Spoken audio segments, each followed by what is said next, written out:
vu d'incidents récents. Madame Tettelbaum, vous avez la parole. Merci, Monsieur le Président, Monsieur le Ministre-Président, Madame, Monsieur le Ministre, chers collègues. C'est très intéressant ce qui se passe aujourd'hui dans notre hémicycle parce que nous avons eu donc deux collègues qui ont interrogé le gouvernement sur une décision que n'a pas encore prise l'État d'Israël. Par contre, lors d'une manifestation, vous n'étiez pas encore là, Monsieur le Ministre-Président, par contre, lors d'une manifestation récemment dans nos rues contre l'annexion de territoires par l'État d'Israël, des propos haineux, des appels à la guerre ont été exprimés et là-dessus, rien. Des propos choquants qui se libèrent dans l'espace public.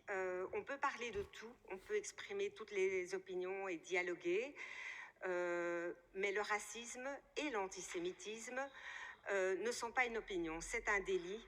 Et il faut bien évidemment le condamner au niveau politique. Alors, Monsieur le Ministre-Président, ça s'est passé dans les rues de votre région, on ne vous a pas entendu condamner ces propos. J'aimerais savoir pourquoi.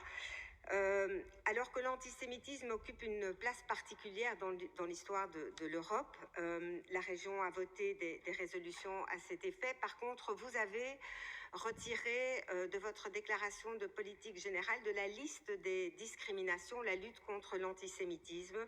Et donc moi, je voudrais savoir, Monsieur le Ministre-Président, ce que votre gouvernement met en place de manière concrète pour lutter contre l'antisémitisme, pour condamner cette expression de haine qui est encore trop souvent présente dans nos rues et dans notre société. Je pense que ce n'est pas acceptable voilà, c'est totalement inacceptable et choquant. Et ça ne peut pas être banalisé. Et donc, je voudrais savoir, Monsieur le Ministre-Président, si vous pouvez nous dire concrètement ce que vous comptez faire. Merci. Merci, Madame Tettelbaum.